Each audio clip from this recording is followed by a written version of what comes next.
এবার আপনাদের সামনে মূল্যবান বক্তব্য নিয়ে আসছে বাংলাদেশ আওয়ামী লীগের কেন্দ্রীয় সাধারণ সম্পাদক ওবায়দুল কাদের।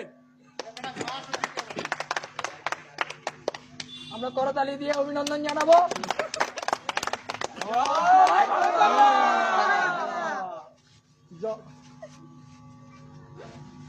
ধন্যবাদ।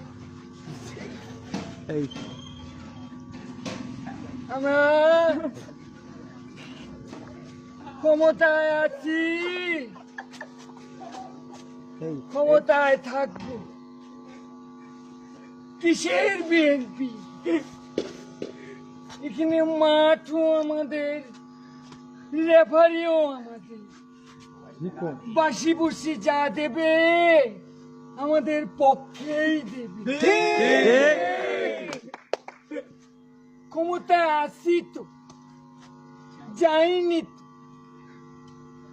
বিএনপির লোকেরা লাঠি নিয়ে আসবে, পুলিশ কি ললিপপ চুষবে। আমরা রাজপথে আসি, থাকবো, ছিলাম, আপনারাও এবার